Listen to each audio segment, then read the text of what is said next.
Bienvenidos a Historias y Biografías del Cine, el canal donde las leyendas cobran vida y los secretos salen a la luz. Imagina un mundo donde las cámaras se apagan, pero los dramas continúan. Un lugar donde los besos apasionados de la pantalla grande esconden triángulos amorosos explosivos, donde las estrellas más brillantes cargan secretos oscuros y donde un simple comentario puede costar la libertad. Bienvenido a la época de oro del cine mexicano. Una era que no conocía límites entre ficción y realidad. Detrás de las cortinas de terciopelo y de los estudios glamorosos acontecían historias que ningún guionista osaría escribir. Amores prohibidos que desafiaron convenciones sociales, tragedias familiares que partieron corazones, vicios que consumieron vidas enteras y hasta persecuciones políticas que silenciaron voces. Estas leyendas del cine mexicano vivieron intensamente, amaron peligrosamente y pagaron precios altísimos por sus decisiones. Hoy vamos a revelar los escándalos más impactantes, las traiciones más dolorosas y los amores más imposibles que marcaron para siempre la historia del cine latinoamericano. Prepárate porque estas historias te van a sorprender, emocionar y mostrar el lado más humano de las estrellas que iluminaron las pantallas de plata. La realidad, vas a descubrir, siempre fue más fascinante que cualquier película. Entre las décadas de 1930 y 1960, México vivió su edad dorada cinematográfica. Una época mágica donde nacieron íconos inmortales que conquistaron América Latina y el mundo entero. Los estudios Churubusco y Azteca se convirtieron en fábricas de sueños, produciendo películas que hoy son patrimonio cultural de toda una generación. Fue un tiempo de glamour sin igual, donde actrices de belleza deslumbrante compartían pantalla con galanes que hacían suspirar a millones. Las salas de cine se llenaban cada fin de semana, y los nombres de estas estrellas brillaban en marquesinas por todo el continente. Pero detrás de cada sonrisa perfecta, de cada mirada seductora capturada por las cámaras, existían vidas complejas, llenas de pasión, dolor y controversia. Hoy rescatamos 10 historias extraordinarias de figuras que marcaron esta era legendaria. Algunos pagaron con su salud, otros con su libertad, y muchos con su propia felicidad. Si eres amante del cine clásico y te fascinan las historias reales, suscríbete ahora mismo a Historias y Biografías del Cine y activa la campanita para no perderte ningún capítulo de esta serie fascinante. Sonia Furió, la rubia inalcanzable que desafió al poder. Nacida en Alicante en 1937, Sonia Furió llegó a México siendo apenas una niña, huyendo con su familia de los horrores de la Guerra Civil Española. Lo que comenzó como un exilio forzado se transformó en el nacimiento de una estrella que brillaría en el cine, la televisión y hasta en el mundo de los boleros. Descubierta por el legendario director Alejandro Galindo, Sonia se consolidó durante los años 50 y 60 como una de las actrices más deseadas y admiradas del medio artístico mexicano. Su belleza rubia, su elegancia natural y su talento interpretativo la convirtieron en un ícono inalcanzable. Pero detrás de esa imagen de perfección, Sonia guardaba un secreto que muy pocos en aquella época conservadora se atrevían a compartir públicamente: su orientación sexual. A diferencia de muchas figuras de su generación que vivían en el ocultamiento, Sonia decidió ser honesta sobre quién era realmente. Varios colegas confirmaron su valentía al no esconder su identidad, algo revolucionario para esos tiempos. Sin embargo, esta autenticidad tuvo un precio altísimo en su carrera. El punto de quiebre llegó en 1982 durante las grabaciones de la telenovela Vivir enamorada. Paloma Cordero, esposa del presidente Miguel de la Madrid y directora del DIF, ordenó la expulsión de actores abiertamente homosexuales.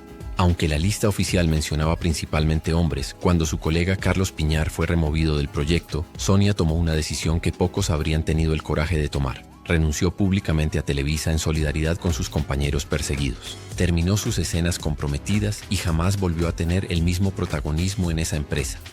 4 años después regresaría solo para papeles secundarios y finalmente migró a TV Azteca, donde realizó su última aparición en Con todo el alma.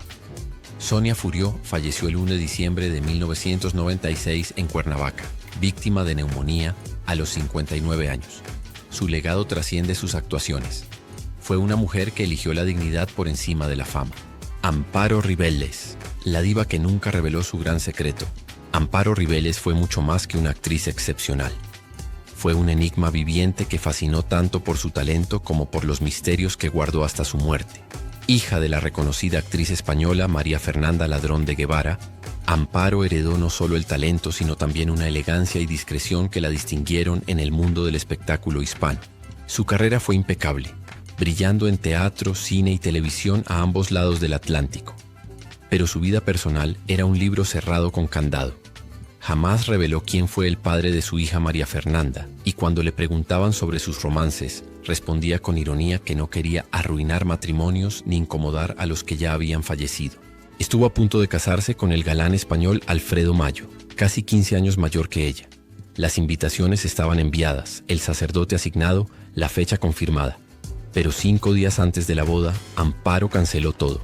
Mayo nunca le perdonó el desaire público. Ella explicó que siguió el consejo de su madre y prefirió evitar una vida de celos junto a un hombre tan admirado por las mujeres. También tuvo un romance con Jorge Mistral, que no trascendió mayormente. A principios de los años 50, Amparo asumió sola la maternidad de su hija, algo valiente para la época. Sobre el padre circularon múltiples versiones. Una mencionaba a un capitán del ejército español que huyó a México tras apropiarse de la paga de sus compañeros y terminó encarcelado. En México se rumoró que mantuvo una relación con alguien muy cercano al presidente José López Portillo, romance que escandalizó a los sectores conservadores y que al terminar la devastó profundamente. Tras casi 25 años en México, regresó a España y nunca más se le volvió a ver públicamente con pareja alguna.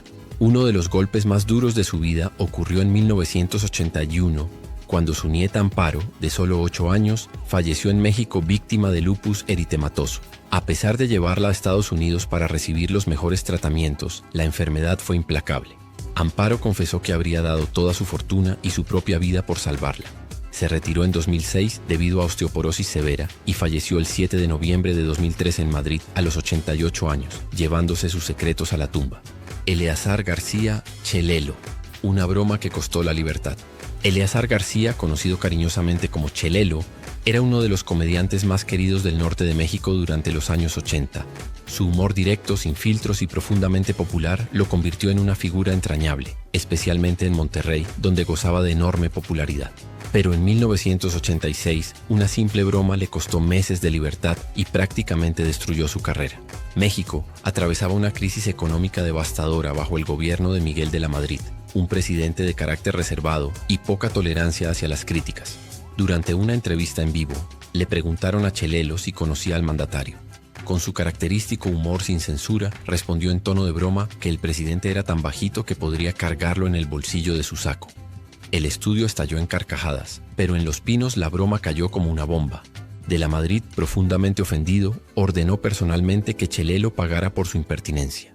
Días después, sin orden judicial alguna, el comediante fue detenido y trasladado a un penal de alta seguridad bajo acusaciones completamente falsas. Permaneció incomunicado durante meses, sin derecho a visitas ni a defensa legal. Televisa recibió órdenes de retirar todas sus películas de circulación y su nombre simplemente desapareció de los medios como si nunca hubiera existido. La arbitrariedad del caso provocó una reacción inesperada. La Asociación Nacional de Actores, encabezada por figuras de la talla de Silvia Pinal e Ignacio López Tarso, exigió públicamente su liberación. El pueblo del norte, indignado, organizó protestas masivas y boicots contra el PRI. La presión social y mediática se volvió insostenible para el gobierno. Finalmente, el 15 de octubre de 1986, Chelelo fue liberado sin disculpas oficiales y con una advertencia aterradora: no volver a hablar del tema jamás. Aunque recuperó su libertad física, su carrera nunca se recuperó. Las ofertas de trabajo desaparecieron, Televisa no volvió a contratarlo y su salud comenzó a deteriorarse rápidamente. Chelelo murió en 1999 rodeado de su familia, pero sin que el gobierno reconociera jamás el montaje. Su historia quedó como un recordatorio oscuro de que en aquellos tiempos una simple broma podía costarte todo. Guillermo Murray, la tragedia que nunca pudo superar. Guillermo Murray nació en Buenos Aires en 1927 y se convirtió en uno de los actores más respetados y versátiles del cine y la televisión mexicana. Actor, escritor y director, su talento abarcaba múltiples disciplinas artísticas. Pero detrás del éxito profesional, Guillermo cargaba con una tragedia tan devastadora que marcó el resto de su existencia. En 1963, Guillermo y su esposa Lidia Prisant recibieron a su tercera hija, Marcela, la primera de sus hijos nacida en suelo mexicano. La pequeña creció rodeada de amor, risas y la calidez de un hogar feliz. Pero en 1968, cuando Marcela tenía apenas 5 años de edad, ocurrió algo que cambiaría todo para siempre. La tragedia sucedió en circunstancias tan extrañas como inexplicables. Marcela cayó desde la ventana del sexto piso de su departamento, perdiendo la vida instantáneamente. Lo más escalofriante era que apenas 2 semanas antes, su mejor amiga y vecina había muerto exactamente de la misma manera. Minutos antes del accidente, la pequeña Marcela le había dicho a su madre algo que quedó grabado para siempre en la memoria familiar. «Voy a alcanzar a mi amiguita». Nadie imaginó lo literal que sería esa frase. La pérdida sumió a Guillermo Murray en una depresión profunda y permanente de la que jamás pudo reponerse completamente. Su hijo Alejandro recordaría años después que aunque su padre estaba físicamente presente en casa, parecía ausente, como si una parte fundamental de él hubiera muerto junto con Marcela. El propio Guillermo confesó en entrevistas que aprendió a vivir con esa herida abierta que nunca cicatrizó, aferrándose desesperadamente al trabajo como única forma de no derrumbarse por completo. La tragedia de Marcela lo acompañó hasta sus últimos días, convirtiendo cada momento de alegría en un recordatorio doloroso de lo que perdió. Fue un padre que siguió viviendo, pero que una parte de él se quedó para siempre en aquel sexto piso, junto a su pequeña hija, María Antonieta Pons, el ciclón que desapareció sin despedirse. María Antonieta Pons fue conocida como el Ciclón del Caribe, y el apodo no era exagerado. Su forma hipnótica de mover las caderas, su sensualidad arrolladora y su expresividad la convirtieron en la reina indiscutible de las rumberas durante la época dorada del cine mexicano. Durante más de 25 años, fue un imán que atraía multitudes a los teatros y cines, especialmente caballeros que quedaban fascinados con sus presentaciones. Su carrera fue exitosa y prolongada, brillando en películas que definieron todo un género. Pero en 1965, justo cuando el cine de rumberas comenzaba a declinar, María Antonieta tomó una decisión radical. Se retiró completamente del medio artístico y desapareció de la vida pública. Lo que siguió fue un misterio que duró casi 4 décadas. Rechazó sistemáticamente todos los homenajes que intentaron organizarle, evitó cualquier contacto con la prensa y no volvió a aparecer públicamente jamás. Ni siquiera la muerte de su esposo, el actor Agustín Lara Pereira, la sacó de su aislamiento voluntario. Cuando le ofrecieron la Diosa de Plata en reconocimiento a su trayectoria, su respuesta fue contundente. Todo lo que puede decirse de mí está plasmado en mis películas. No necesitaba agregar nada más. Durante sus últimos años circularon rumores crueles sobre su reclusión. Algunos decían que había aumentado considerablemente de peso y sentía vergüenza de ser vista. Otros aseguraban que padecía problemas mentales graves que la habían obligado a encerrarse. Su viudo desmintió categóricamente estas versiones, afirmando que María Antonieta conservó su figura hasta el final y que si bien presentó algunas lagunas de memoria propias de la edad, nunca perdió su lucidez. El 20 de agosto de 2004, María Antonieta Pons falleció en la Ciudad de México a los 82 años debido a un paro cardíaco. Fiel a su hermetismo hasta el final, su muerte solo se dio a conocer públicamente después de concluir todos los servicios funerarios. Fue su última voluntad, partir sin reflectores, sin cámaras, sin aplausos. El Ciclón del Caribe se fue en silencio, tal como había vivido sus últimos 40 años. Tito Junco, el villano que pagó el precio de los celos. Con más de 200 películas en su filmografía, Tito Junco fue uno de los villanos más memorables e icónicos del cine de oro mexicano. Su porte arrogante, su mirada penetrante y su talento excepcional para encarnar personajes despiadados lo convirtieron en una figura clave de la época. Sin embargo, a pesar de su innegable talento, nunca recibió los papeles protagónicos que muchos consideraban ampliamente merecía.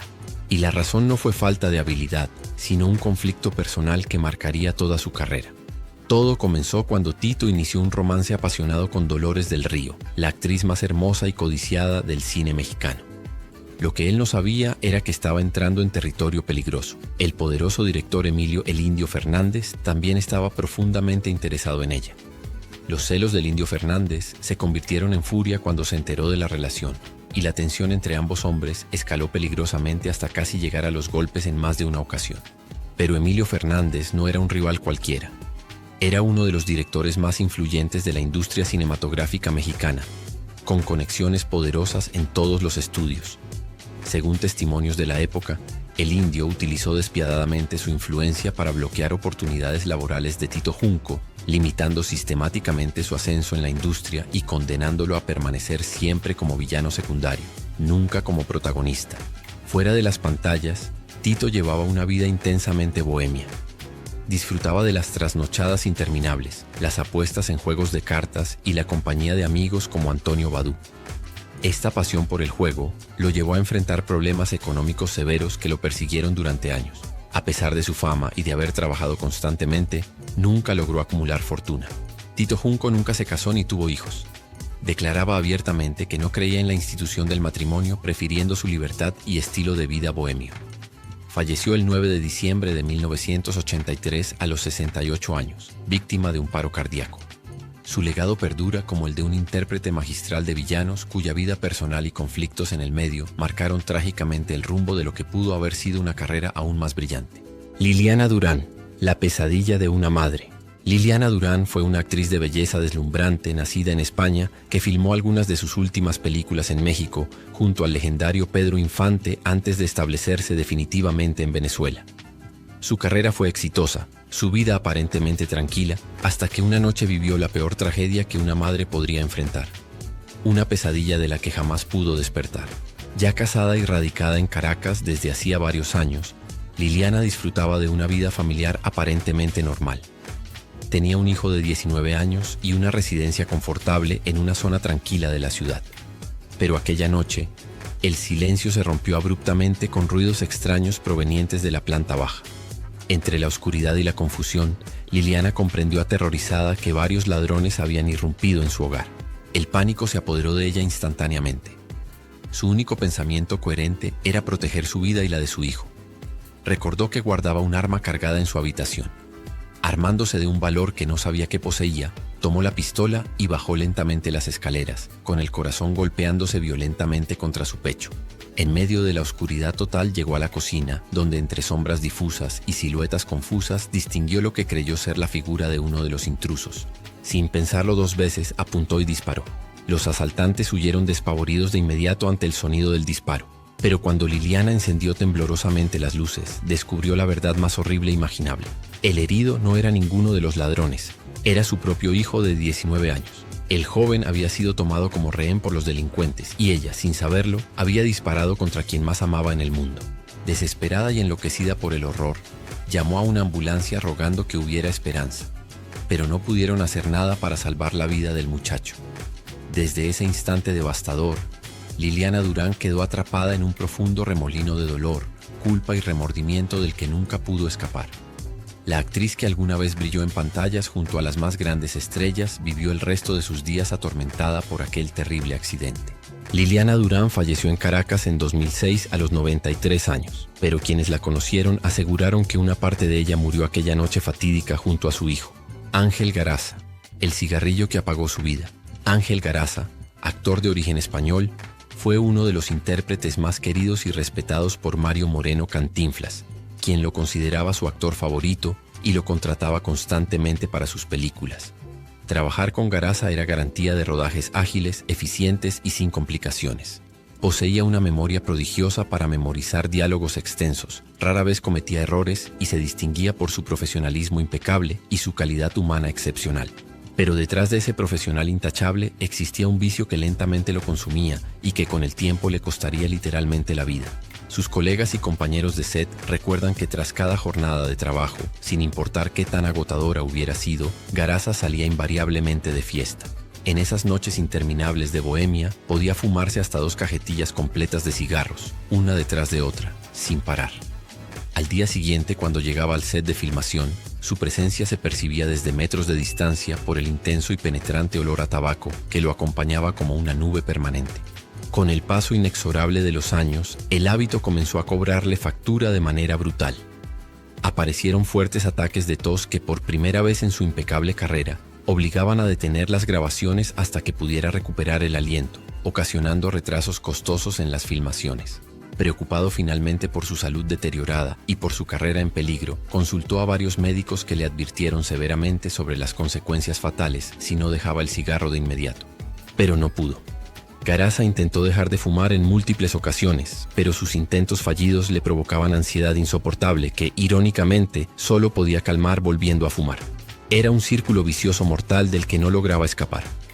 En una ocasión dramática, un insistente ataque de tos le hizo perder completamente el control de su automóvil, provocando un choque violento contra otro vehículo. Afortunadamente nadie resultó gravemente herido, pero fue otra señal alarmante que ignoró. En sus últimas películas, la imagen era devastadora. Ángel Garaza ya dependía completamente de un tanque de oxígeno para poder respirar entre tomas. Durante el rodaje de El Ministro y yo, su última colaboración con Cantinflas, su estado era crítico, y todos en el set sabían que estaban presenciando sus últimas actuaciones. Finalmente fue diagnosticado con cáncer de pulmón en etapa avanzada. Tras una dura y dolorosa batalla contra la enfermedad, falleció a los 70 años de edad, dejando tras de sí el recuerdo imborrable de un gran actor y un entrañable compañero de escena que literalmente se consumió en humo. Rosita Fornés, el primer amor de Cantinflas. Rosita Fornés nació en Cuba en 1923, hija de padres españoles que se establecieron en la isla buscando nuevas oportunidades. Tras el divorcio de sus padres, adoptó el apellido de su padrastro José Fornés, a quien consideró su verdadero padre y mentor. Desde muy joven demostró un talento artístico extraordinario que la llevaría a conquistar múltiples escenarios. A los 15 años ganó un concurso de canto en la radio cubana que cambió su vida para siempre.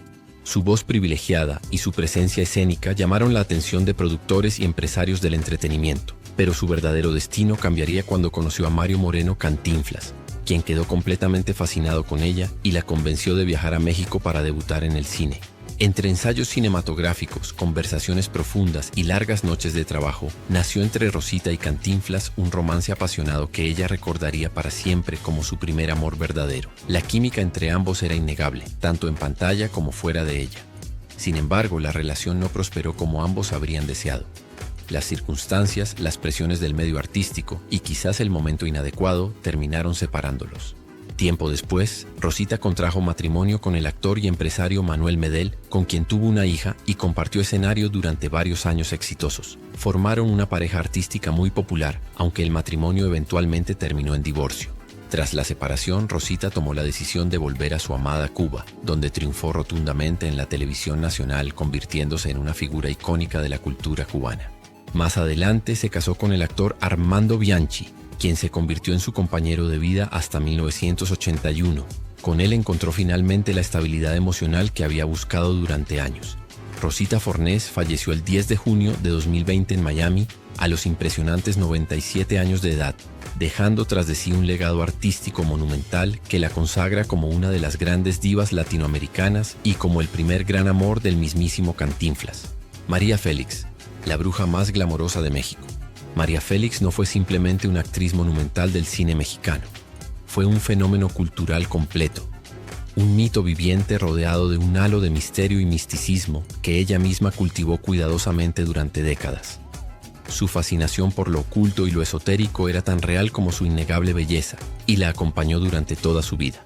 Todo comenzó cuando María inició una profunda amistad con la pintora inglesa Leonora Carrington, quien estaba apasionadamente interesada en el tarot y las ciencias ocultas. Carrington introdujo a María en ese mundo enigmático, llevándola a reuniones privadas donde coincidió con personajes fascinantes como Alejandro Jodorowsky, creador de su propio mazo de tarot. Según múltiples testigos de aquella época, María no solo aprendió a leer las cartas con dedicación y disciplina, sino que poseía un talento natural e innato para la interpretación de los arcanos. Su dependencia del tarot llegó a niveles sorprendentes. Se decía que si por la mañana las cartas le mostraban presagios desfavorables o arcanos negativos, María simplemente cancelaba todas sus actividades programadas y no salía de su habitación bajo ninguna circunstancia. Productores y directores aprendieron a respetar estas decisiones porque sabían que era inútil intentar convencerla de lo contrario cuando el tarot había hablado. Su famosa casa en Cuernavaca, conocida popularmente como la Casa de las Tortugas, era un santuario místico repleto de objetos simbólicos. Esculturas de plata, figuras protectoras, caparazones de tortuga, serpientes representadas en diversas formas artísticas y tortugas reales que caminaban libremente por el jardín. Todos estos elementos, según creencias populares y esotéricas ancestrales, protegían el hogar contra energías negativas, el mal de ojo y las envidias del mundo artístico. María siempre llevaba consigo una moneda y una pulsera de plata que nunca se quitaba, lo que para algunos conocedores era un guiño claro a prácticas afines a la religión yoruba, aunque nunca se comprobó definitivamente su pertenencia formal a dicha fe. Amigos cercanos como el actor Ernesto Alonso la acercaron a chamanas y rituales espirituales para intentar contactar con su hermano fallecido en circunstancias misteriosas y nunca completamente aclaradas. Esta experiencia profundamente emotiva reforzó todavía más su interés por el misticismo y por la idea de que ciertos acontecimientos trágicos de la vida podían tener explicaciones en dimensiones más allá de lo visible. Y así llegamos al final de este fascinante recorrido por las vidas secretas de 10 leyendas inolvidables del cine mexicano. Historias que nos recuerdan que detrás de cada sonrisa perfecta capturada en celuloide existían seres humanos complejos, vulnerables y profundamente reales. Hemos conocido a Sonia Furió, quien sacrificó su carrera por defender su dignidad y la de sus compañeros perseguidos. A Amparo Rivelles, la diva elegante que guardó sus secretos más íntimos hasta el último suspiro. A Chelelo, quien pagó con meses de prisión el precio de una simple broma al presidente. A Guillermo Murray, devastado para siempre por la inexplicable muerte de su pequeña hija. A María Antonieta Pons, quien desapareció voluntariamente durante 40 años para morir en silencio, lejos de los reflectores que tanto había amado. Recordamos a Tito Junco, el villano magistral cuya carrera fue saboteada por celos ajenos. A Liliana Durán, condenada a vivir con la culpa más terrible que una madre puede cargar. A Ángel Garaza, consumido literalmente por su adicción al tabaco. A Rosita Fornés, el primer gran amor de Cantinflas que vivió hasta los 97 años. Y a María Félix, la mujer más glamorosa de México, que también fue una devota practicante de las artes místicas. Estas historias son mucho más que anécdotas de celebridades. Son testimonios humanos de una época irrepetible, ventanas hacia las alegrías y tragedias de quienes entregaron sus vidas al arte del cine. Si disfrutaste este viaje al pasado, déjame saber en los comentarios cuál historia te impactó más o si conocías alguna de estas anécdotas extraordinarias. No olvides suscribirte a Historias y Biografías del Cine para seguir descubriendo los secretos mejor guardados de las grandes estrellas del cine clásico latinoamericano. Activa la campanita de notificaciones porque cada semana traemos contenido exclusivo que no querrás perderte. Gracias por acompañarme hasta el final. Nos vemos muy pronto en el próximo capítulo de Historias y Biografías del Cine, donde las leyendas nunca mueren y los secretos siempre salen a la luz. Hasta la próxima.